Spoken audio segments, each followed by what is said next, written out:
Students, આજે આપણે chapter number 2 સપુષ્પી વનસ્પતિમાં લિંગી પ્રજનન એના MCQ જોઈશું. આગળ આપણે 50 સુધી જોયા હતા. હવે આગળ ક્વેશ્ચન જોઈશું. 51 નંબરનો ક્વેશ્ચન તમને આપેલો છે. બે ધ્રુવીય કોષ કેન્દ્રના સંયોજન દ્વારા શું બને છે? બરાબર, તો 51માં આન્સર આવશે બી.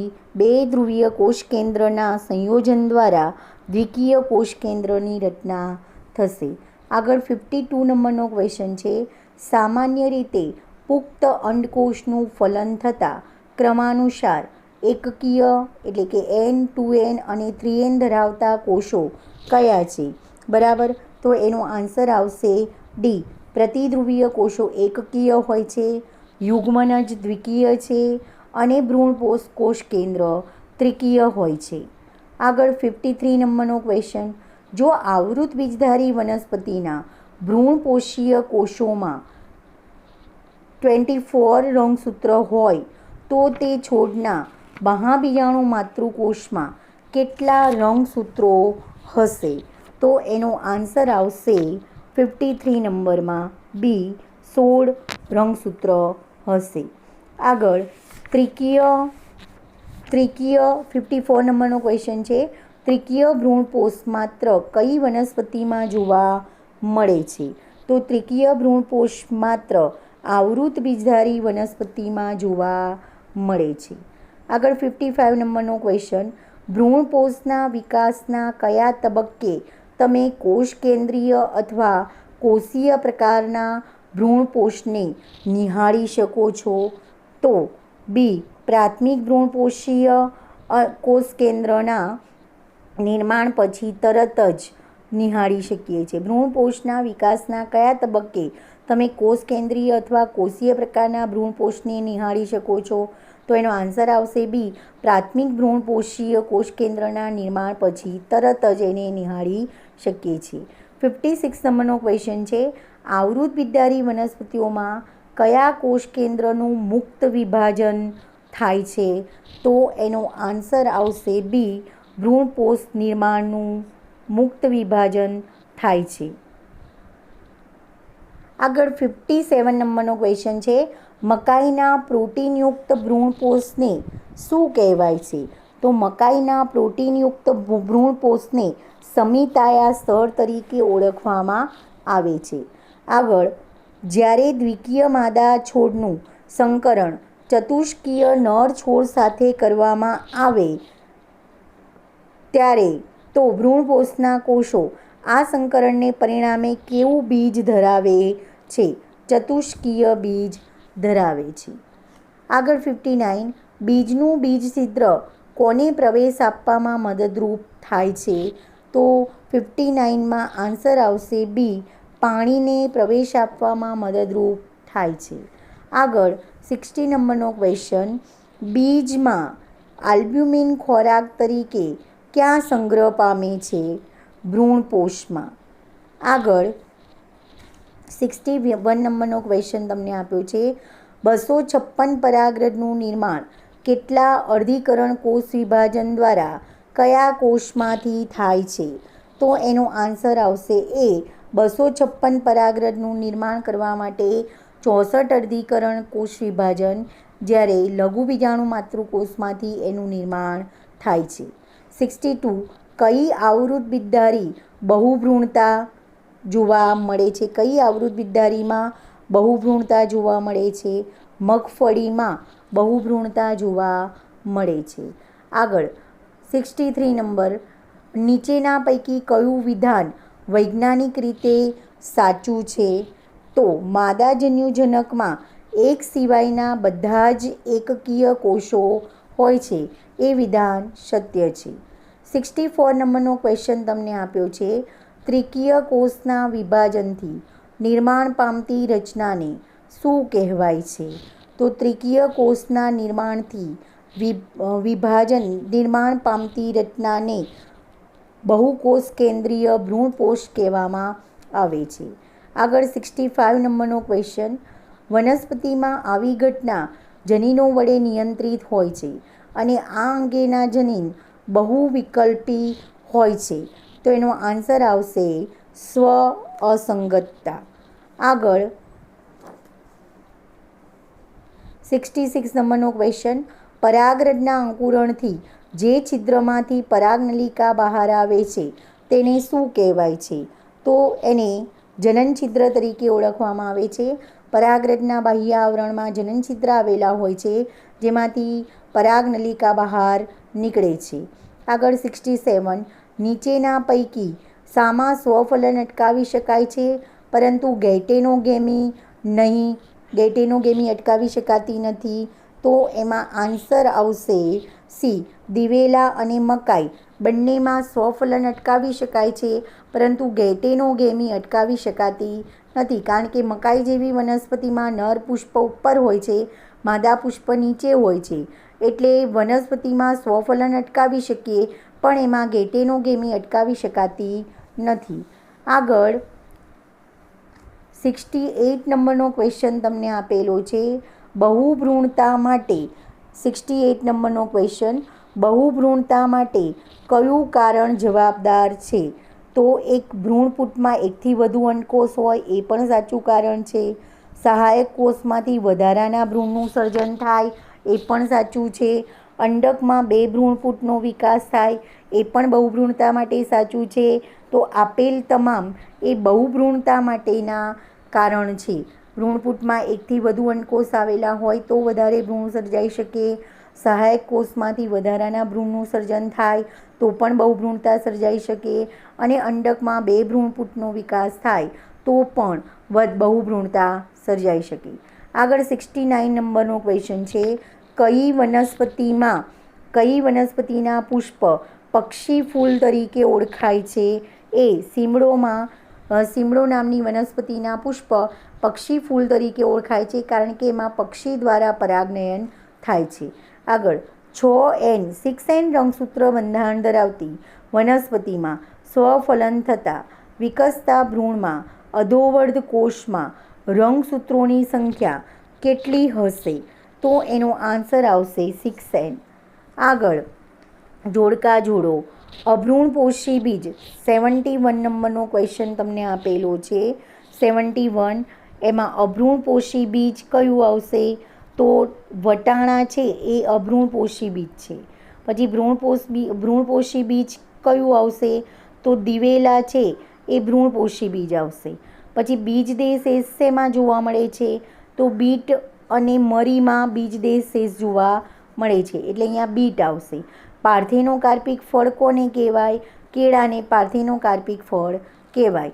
તો અહીંયા આન્સર આવશે તમારો એ, અભ્રૂણપોષી બીજ વટાણા, ભ્રૂણપોષી બીજ દિવેલા, બીજદેહ શેષ બીટ અને પાર્થેનોકાર્પિક કેળા.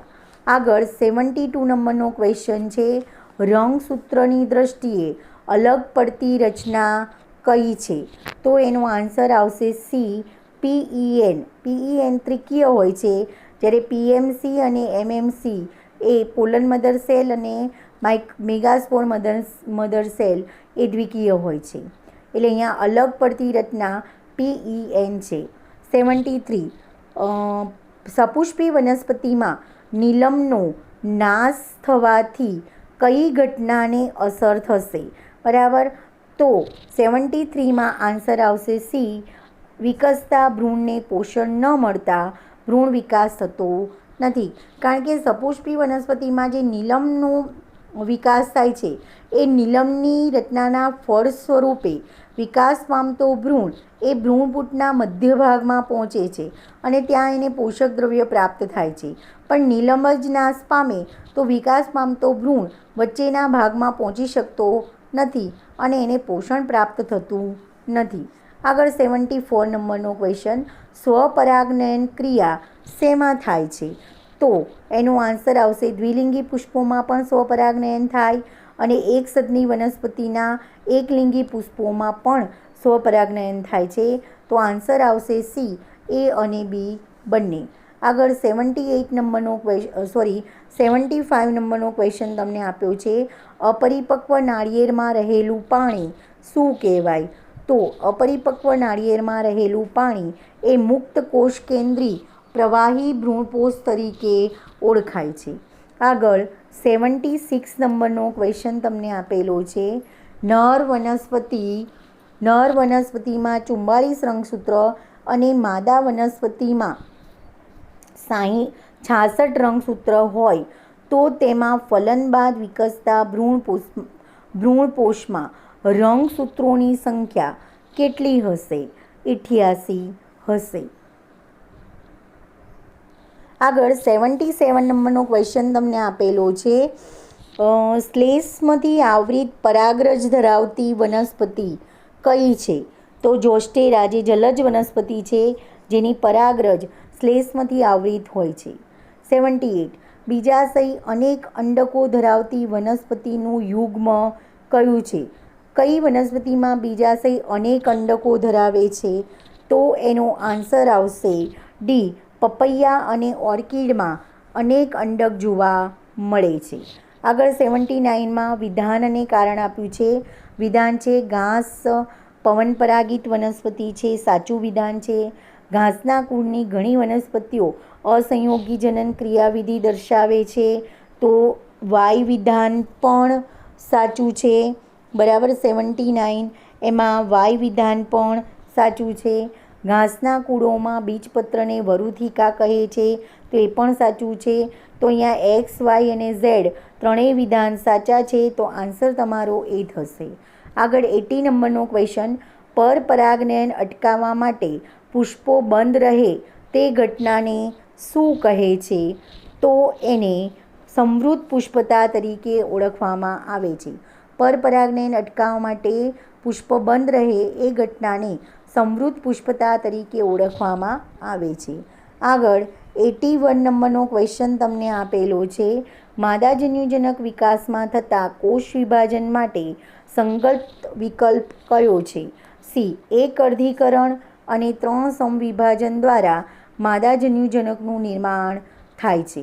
એટલે મહાબીજાણુ માતૃકોષના અર્ધીકરણ દ્વારા 4 મહાબીજાણુ ઉત્પન્ન થાય છે, જેમાં 3 નાશ પામે છે. એક મહાબીજાણુ જે સક્રિય રહે છે એ 3 વાર સમવિભાજન પામી અને 8 કોષ કેન્દ્રીય અવસ્થાનું નિર્માણ કરે છે, જેને માદાજન્યુજનક અવસ્થા અથવા ભ્રૂણપૂટ તરીકે ઓળખવામાં આવે છે. આગળ 82 નંબરનો ક્વેશ્ચન તમને આપેલો છે. બેવડા ફલનમાં કેટલા જનનકોષ ભાગ લે છે? તો 3. કેમ 3 જનનકોષ?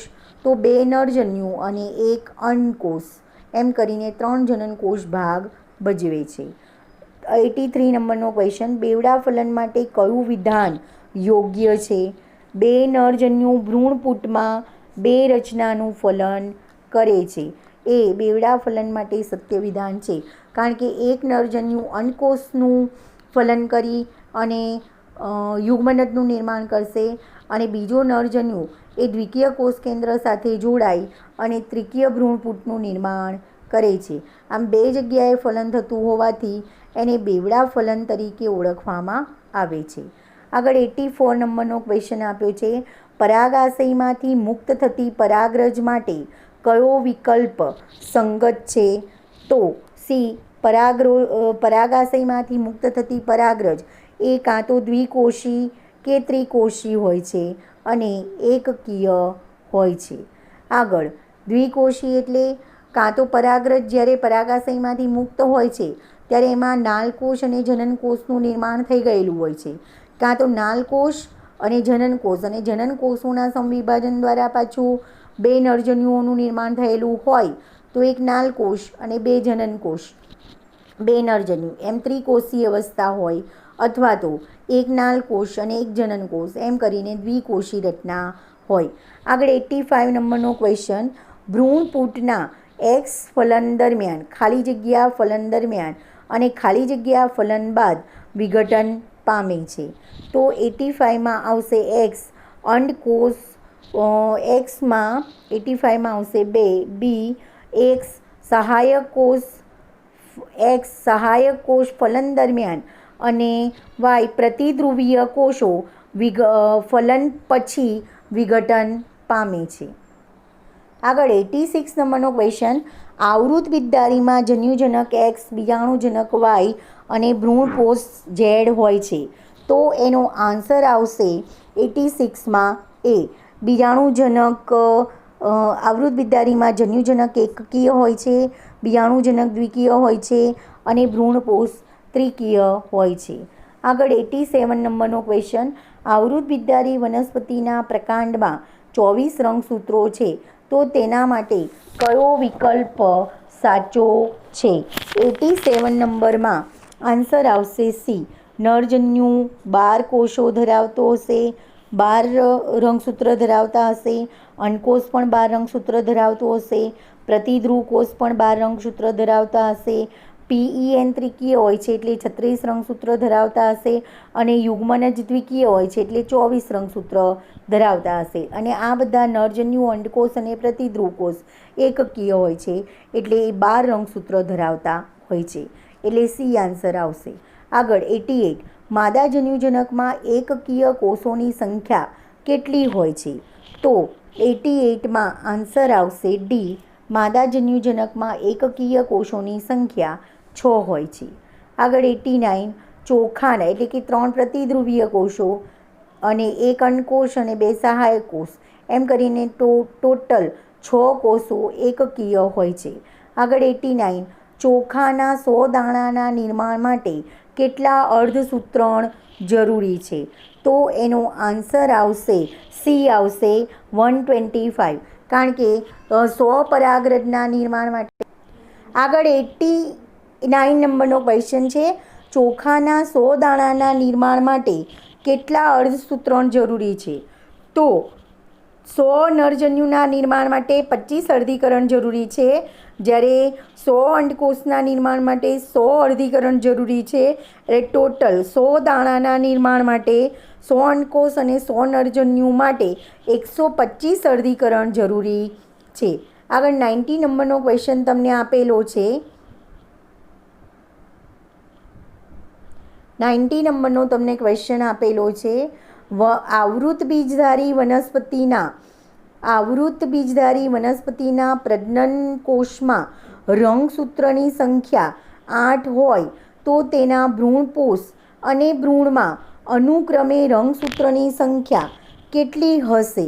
90 નંબરમાં આન્સર હશે એ 24 અને ભ્રૂણપોષમાં 24 અને ભ્રૂણમાં 16 રંગસૂત્રની સંખ્યા હશે. આગળ 91 નંબરનો ક્વેશ્ચન છે. કયા પરોપજીવી જાતિના ફળમાં ખૂબ મોટી સંખ્યામાં બીજ હોય છે? બરાબર. તો 91માં આન્સર આવશે ઓરોબેન્કી અને સ્ટ્રાઇગામાં ખૂબ જ મોટી સંખ્યામાં ફળમાં ખૂબ જ મોટી સંખ્યામાં બીજ હોય છે.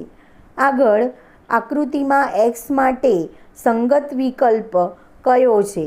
તો એક્સ જે છે એ 92માં એ તે PEN ત્રિકીય ભ્રૂણપોષ કોષ કેન્દ્રનું નિર્માણ કરે છે. આગળ 93 નંબરનો ક્વેશ્ચન તમને આપ્યો છે. કઈ વનસ્પતિઓ સમૃદ્ધ પુષ્પ દ્વારા સ્વપરાગનયનની પ્રયુક્તિઓને વિકસાવે છે? તો 93માં આન્સર આવશે બી.